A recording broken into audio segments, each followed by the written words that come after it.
Morning all of you. MSc final का second paper चल रहा था अपना ऑर्गेनिक सिंथेसिस। सेकंड पेपर के अंदर यूनिट सेकंड चल रही थी ऑक्सीडेशन। ऑक्सीडेशन वाले यूनिट में अपनी किसका ऑक्सीडेशन चल रहा था? Oxidation of activated saturated CH group. ठीक है, इसका ऑक्सीडेशन चल रहा था। अब इसके अंदर हमने जो एक्टिवेटेड सैचुरेटेड सीएच ग्रुप है उसके 3 एग्जांपल थे, बेंजाइलिक सिस्टम, इलाइलिक सिस्टम और CH2CO सिस्टम। इससे पीछे की क्लास में अपना चल रहा था ऑक्सीडेशन ऑफ CH2CO सिस्टम, और उसके अंदर हमने लिखा था कि जो CH2CO सिस्टम है उसका ऑक्सीडेशन है वो 2 ऑक्सीडाइजिंग एजेंट के द्वारा हो सकता है। एक तो था इसके अंदर सेलेनियम डाइऑक्साइड और सेकेंड जो था एल्किल नाइट्राइड। उसमें से अपना चल रहा था सेलेनियम डाइऑक्साइड, और सेलेनियम डाइऑक्साइड के अंदर हमने एक एग्जांपल कर भी लिया था कि एल्डिहाइड और कीटोन्स हैं, उनका ऑक्सीडेशन सेलेनियम डाइऑक्साइड की हेल्प से करवाने पर प्रोडक्ट के रूप में हमें डाई कार्बोनिल कंपाउंड है वो प्राप्त हो जाता है। अब इसका सेकेंड एग्जांपल देखें आप। सेकेंड एग्जांपल में ये लिख दिया हमने कि CH3 C double bond O CH2 CH3। इसका ऑक्सीडेशन भी हमें किससे करवाना है? सेलेनियम डाइऑक्साइड से करवाना है, और सोलवेंट के रूप में हमने ले लिया THF। THF है उसकी फुल फॉर्म रहेगी टेट्राहाइड्रोफ्यूरिन। THF यहाँ पे सोलवेंट के रूप में कार्य करता है, टेट्राहाइड्रोफ्यूरिन। स्ट्रक्चर रहेगी इसकी इस प्रकार से। ठीक है, ये होगा टेट्राहाइड्रोफ्यूरिन। आगे समझे। उसके बाद देखें आप, ये भी CH2CO सिस्टम का एग्जांपल है।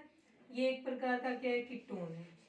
अब इसमें क्या होता है, जब सेलेनियम डाइऑक्साइड के द्वारा ऑक्सीडेशन करवाया जाता है तो कार्बोनिल ग्रुप के अल्फा पर प्रेजेंट, अल्फा ही ये है और अल्फा ही ये है, अल्फा पे प्रेजेंट मेथिल और मेथिलीन ग्रुप, ये मेथिल ग्रुप है और ये मेथिलीन ग्रुप है, इनके जो CH का ऑक्सीडेशन होकर के कार्बोनिल ग्रुप बनेगा। अब ये 2 कंडीशन बन रही है यहाँ पे कि कार्बोनिल यहाँ बने या कार्बोनिल यहाँ बने, दोनों पे तो बनेगा नहीं, एक जगह पे बनेगा। तब यहाँ पे क्या चेक किया जाता है? जो रिएक्टिविटी ऑर्डर है वो यहाँ पे चेक किया जाएगा। रिएक्टिविटी ऑर्डर जो पीछे वाली में बताया था, पीछे वाली रिएक्शन में वही यहाँ पे रहेगा। सबसे ज्यादा रिएक्टिविटी होती है मेथिलीन ग्रुप की CH2 की, उससे कम रहेगी CH3 की, और सबसे कम होती है CH की। तो यहाँ पे जो कार्बोनिल ग्रुप के पास में जुड़े हुए अल्फा पे, ये वाला नहीं देखा जाए क्योंकि तो किस पे जुड़ा हुआ है? बीटा पोजीशन पे जुड़ा हुआ है, हमें केवल अल्फा वाले चेक करने हैं। तो अल्फा पे एक तो जुड़ा हुआ है मेथिलीन ग्रुप और सेकेंड जुड़ा हुआ है मेथिल ग्रुप। ज्यादा रिएक्टिविटी मेथिलीन ग्रुप की है, तो SeO2 के द्वारा कार्बोनिल ग्रुप है वो इसके CH का बन जाता है, क्योंकि इन दोनों के CH ग्रुप की रिएक्टिविटी इसकी ज्यादा है, और जिसकी रिएक्टिविटी ज्यादा होगी उसी का क्या बनेगा? कार्बोनिल बनेगा। तो यहाँ पे बनेगा आपके CH3 C double bond O CH3, क्योंकि इसकी रिएक्टिविटी ज्यादा है ना CH2 मेथिलीन ग्रुप की, तब यहाँ पे C double bond O carbonyl बनेगा। इसका नाम रहेगा 1,2, या फिर इसको बोल देंगे हम अल्फा डाई कार्बोनिल। ये लिख लेना इसमें सेकंड एग्जांपल, और एक साइड में ये देख लेना रिएक्टिविटी ऑर्डर। ये तभी काम में आता है जब 2 प्रकार के ग्रुप है वो यहाँ पे प्रेजेंट हो। बनाओ इसको।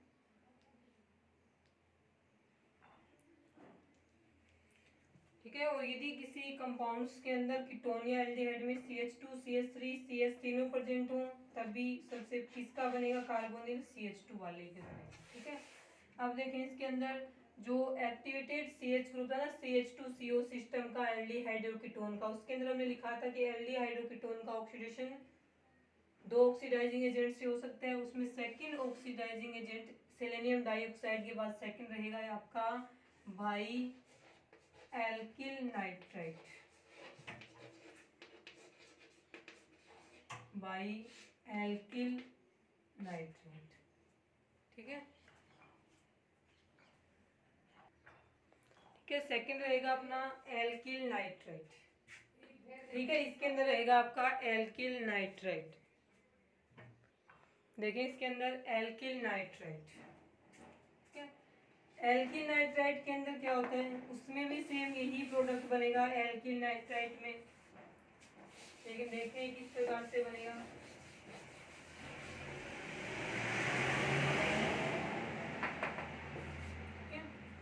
एल्किल नाइट्राइट फॉर्मूला रहेगा RON, ये है आपका एल्किल नाइट्राइट RON। ठीक है, तो ये एल्किल RONO नाइट्रेट ये रहेगा RNO2।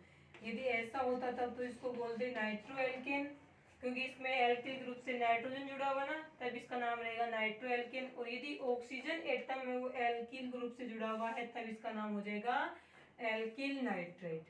तो ये है एल्किल नाइट्रेट।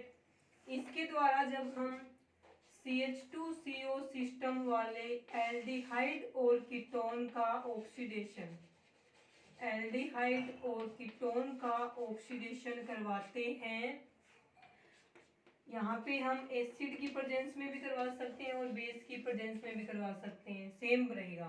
तो पहले बनेगा इसके अंदर नाइट्रोसो कंपाउंड। ठीक है, सबसे पहले जब हम CH2CO समूह युक्त एल्डिहाइड और कीटोन का ऑक्सीडेशन एसिड और बेस की प्रेजेंस में एल्किल नाइट्राइट से करवाते हैं तो नाइट्रोसो कंपाउंड है वो हमें प्राप्त होता है, जिसका ये नाइट्रोसो कंपाउंड है वो ट्यूटोमेराइजेशन चलावी होता, ट्यूटोमेराइजेशन के द्वारा ये ऑक्जिम में चेंज हो जाएगा ट्यूटोमेराइजेशन के द्वारा। ठीक है, और इस ऑक्जिम का जब हम हाइड्रोलाइसिस करवाएंगे तो हाइड्रोलाइसिस के द्वारा हमें डाई कार्बोनिल प्राप्त हो जाता है। प्रोडक्ट लास्ट में बनेगा क्या, डाई कार्बोनिल ही बनेगा, वही जो अल्फा डाई कार्बोनिल है ना वही यहाँ पे बनेगा, लेकिन स्टेप कई सारे होंगे इसमें। तो इसमें लिखा जाएगा कि जब CH2CO समूह युक्त एल्डिहाइड और कीटोन का ऑक्सीडेशन एल्किल नाइट्राइट के द्वारा एसिड और बेस की प्रेजेंस में करवाया जाता है तो नाइट्रोसो कंपाउंड्स का फॉर्मेशन होता है, जिसका ट्यूटोमराइजेशन होने पर ऑक्जिम बनता है तथा उस ऑक्जिम का हाइड्रोलाइसिस करवाने पर अल्फा डाई कार्बोनिल के रूप में फाइनल प्रोडक्ट प्राप्त हो जाता है। तो सेलेनियम डाइऑक्साइड में भी यही था, alpha di carbonyl product final product के रूप में, और एल्किल नाइट्राइट के द्वारा भी ऑक्सीडेशन करवाने पर प्रोडक्ट क्या बनेगा, अल्फा डाई कार्बोनिल प्राप्त होगा। तो इसमें जो लाइन लिखी जाएगी वो लिख लें पहले।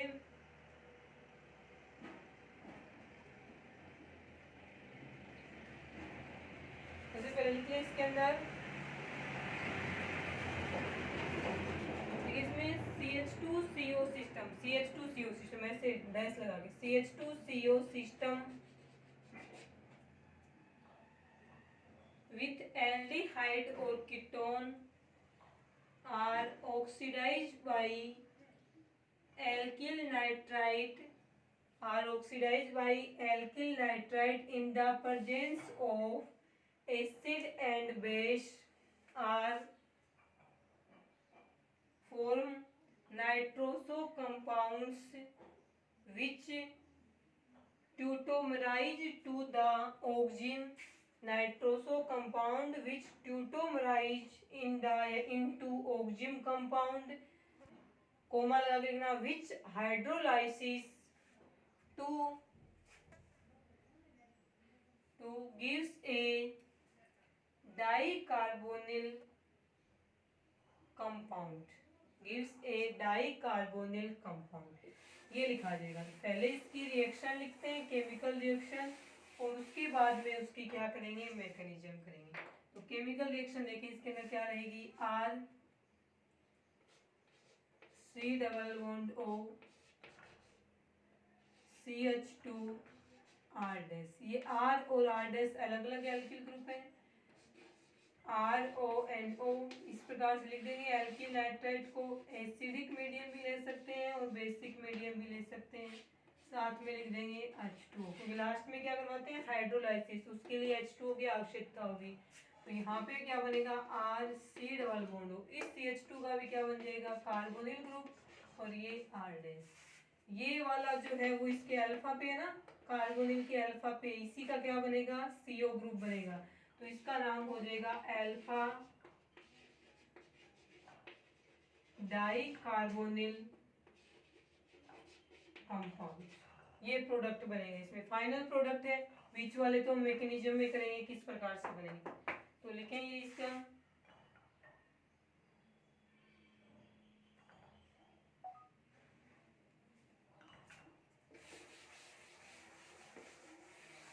केमिकल रिएक्शन लिखेंगे।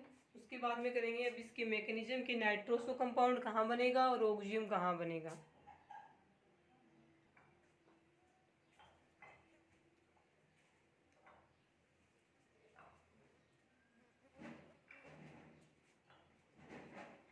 ठीक है, अभी करेंगे इसकी मैकेनिज्म।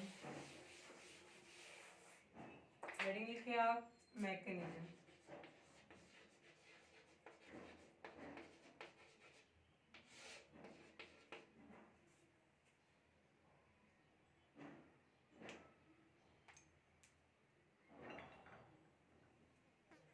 सबसे पहले देखो क्या होगा, सबसे पहले जो RONO है एल्किल नाइट्राइट है उसका यूज करेंगे। ये रिएक्शन में लिखा था कि एसिडिक मीडियम भी ले सकते हैं और बेसिक मीडियम भी ले सकते हैं। हम इसकी मैकेनिज्म कर रहे हैं इन एसिडिक मीडियम।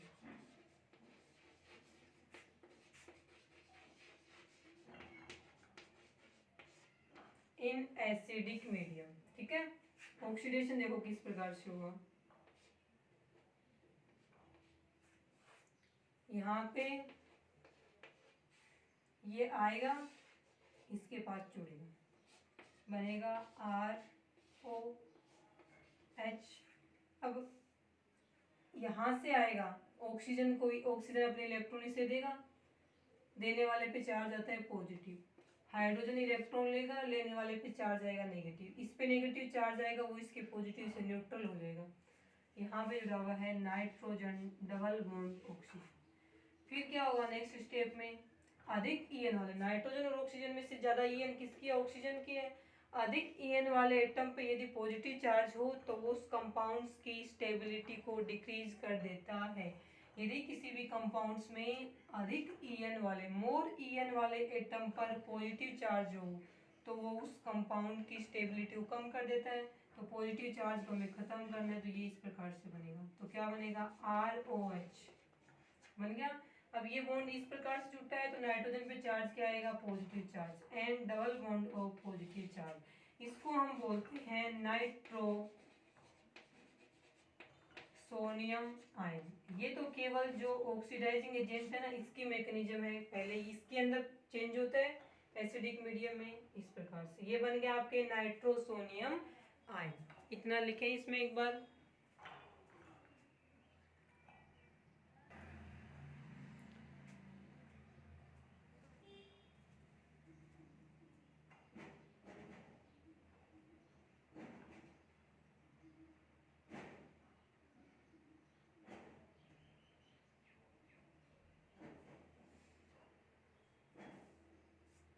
आगे समझ में, इतना लिख लिया होगा मैकेनिज्म में। उसके बाद में देखिए क्या होगा, उसके बाद में हम यहाँ पे रिएक्टेंट का यूज करेंगे। रिएक्टेंट के रूप में था अपना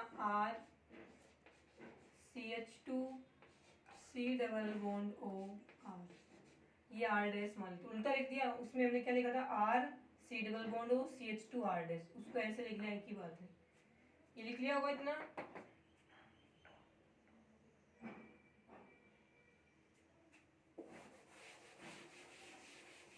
देखें इसमें, इसके अंदर खुद में चेंज होगा। पहले तो खुद में चेंज कैसे होगा, ये वाला बॉन्ड यहाँ जाएगा, डबल बॉन्ड बनाएगा, ठीक है। ये ये वाला बॉन्ड यहाँ जाएगा। हाइड्रोजन में पॉजिटिव चार्ज है, पॉजिटिव हाइड्रोजन ऑक्सीजन नेगेटिव के पास जाएगा और यहाँ पे डबल बॉन्ड बनेगा। तो इस कार्बन पे भी कोई चार्ज नहीं है तो इसका बॉन्ड यहाँ है, यहाँ एक ही बात है ना, इसके ऊपर कोई फर्क आएगा। इसके आने से नेगेटिव, इसके जाने से पॉजिटिव, पॉजिटिव नेगेटिव न्यूट्रल। तो देखो खुद में चेंज होने से क्या बनेगा, R dash C H double bond C O H और आर। फर्स्ट में सबसे पहले खुद के अंदर चेंज होगा और ये वाला प्रोडक्ट, ये वाला इसके अंदर है वो बन जाएगा। ठीक है, उसके बाद देखें आप, अब जो रिएक्टेंट में चेंज होने से नाइट्रोसोनियम आयन बना था वो इसके पास जाएगा। नाइट्रोसोनियम चार्ज में क्या था, नाइट्रोजन डबल बॉन्ड और पॉजिटिव चार्ज, ये है आपका इस प्रकार से।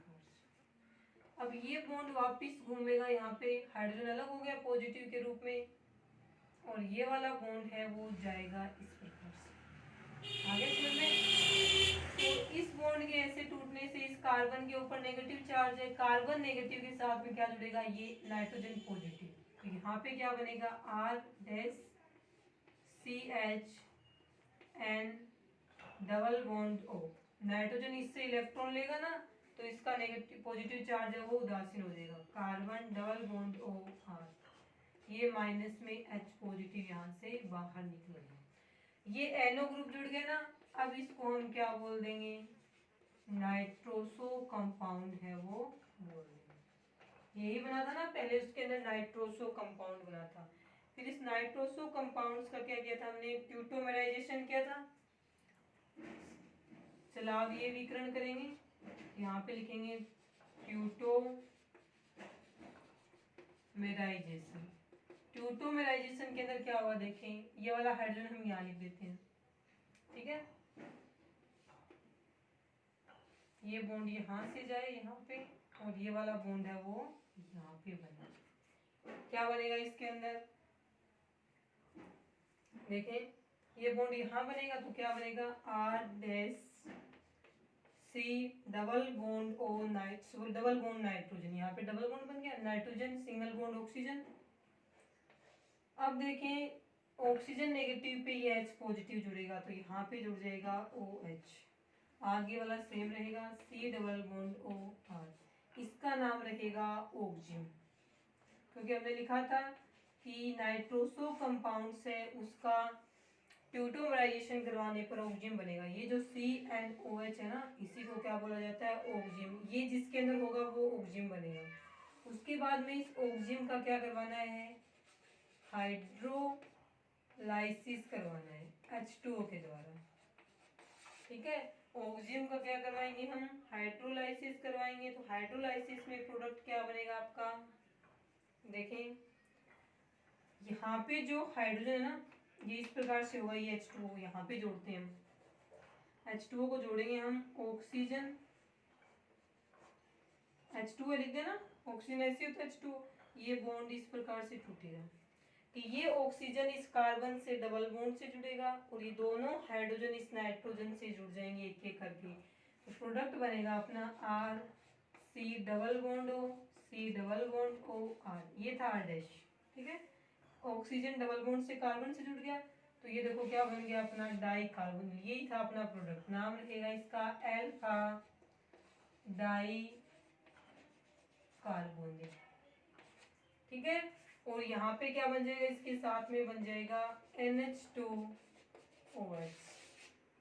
नाइट्रोजन पे दोनों हाइड्रोजन जुड़ेंगे ना, NH2OH, ये अलग से ये इसके अंदर बाहर निकल जाएगा। फाइनल प्रोडक्ट अपना प्राप्त होगा एल्फा डाई कार्बोनिल।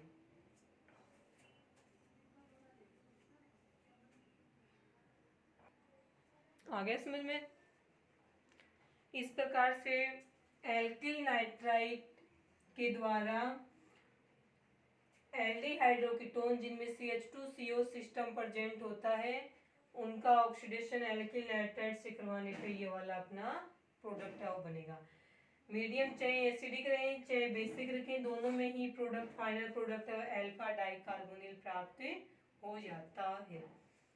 उसके बाद हम ये था अपना एक्टिवेटेड CH ग्रुप था ना, सेचुरेटेड एक्टिवेटेड CH ग्रुप, उसका ऑक्सीडेशन चला था। उसमें 3 टाइप थे, बेंजाइलिक सिस्टम, एलाइलिक सिस्टम और CH2CO सिस्टम। तीनों के ऑक्सीडेशन है वो हमने कर लिए हैं। उसके बाद में अपना नेक्स्ट टॉपिक सेकंड नंबर पे रहेगा ऑक्सीडेशन ऑफ अनएक्टिवेटेड, क्योंकि सेचुरेटेड CH ग्रुप का क्लासिफिकेशन किया था हमने, तब बताया था कि जो सेचुरेटेड CH ग्रुप है दो प्रकार के होते हैं, एक्टिवेटेड और अनएक्टिवेटेड। एक्टिवेटेड के 3 टाइप थे, बेंजाइलिक, एलाइलिक और CH2CO सिस्टम, तीनों कर लिए। अब हम करेंगे oxidation of unactivated CH group. ठीक है, तो आज के लिए इतना ही करेंगे। कल की अपना हेडिंग रहेगी oxidation of unactivated CH group. Unactivated CH group का ऑक्सीडेशन है, ये हम कल की क्लास में करेंगे। आज के लिए इतना ही।